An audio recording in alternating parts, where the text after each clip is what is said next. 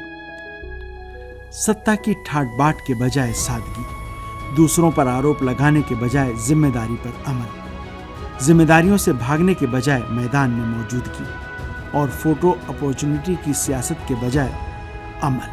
लेकिन उनकी शहादत के बाद एक अहम सवाल है, क्या ये परंपरा भी इस हस्ती के साथ समाप्त हो जाएगी?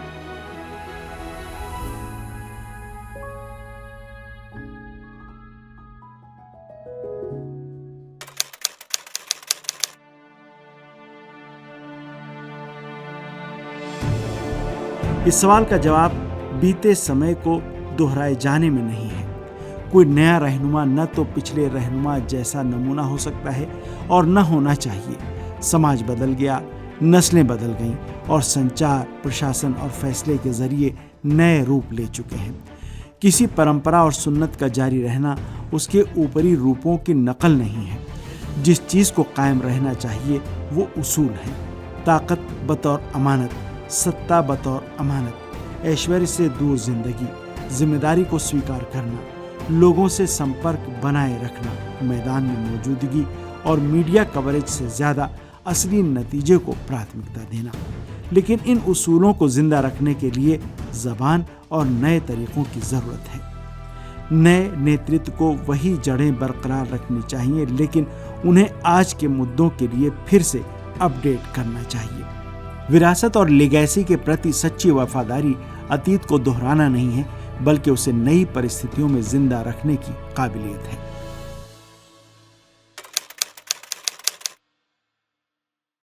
आयतुल्लाह खामनेई ने अपने पीछे सिर्फ फैसलों और तकरीरों का एक संग्रह नहीं छोड़ा, उन्होंने सत्ता को परखने के लिए एक मापदंड छोड़ा है। क्या सत्ता इंसान को लोगों से दूर करती है या उसकी जिम्मेदारी बढ़ाती है? क्या नेता संकट की घड़ी में मैदान में रहता है या संरचनाओं के पीछे छिप जाता है? और क्या सियासत मानव कल्याण के लिए है या सिर्फ हित और शक्ति के लिए? सादगी, जिम्मेदारी, मैदान संभालना और अमल करने को दिखावे पर वरीयता देना उनके लिए एक दूसरे से अलग व्यवहार नहीं थे। तारीख का कानून है, इंसान जिम्मेदार है और कोई भी समाज अपनी इच्छा, कोशिश और अमल के बिना नहीं बदलेगा। अब ये परंपरा एक नए चरण में पहुंच गई है। नया नेतृत्व न केवल एक ओहदे का वारिस है, बल्कि इस सवाल का भी वारिस है कि बदलती दुनिया में पक्के उसूलों को कैसे जिंदा रखा जा सकता है। विरासत तब जिंदा रहती है जब उसे सिर्फ याद ना किया जाए, बल्कि नई परिस्थितियों में रोड मैप के तौर पर उसे अपनाया जाए। ईरान के लोग नए नेता के चुनाव के साथ इन सुन्नतों और परंपराओं के संरक्षण और आगे बढ़ाने में विश्वास रखते हैं।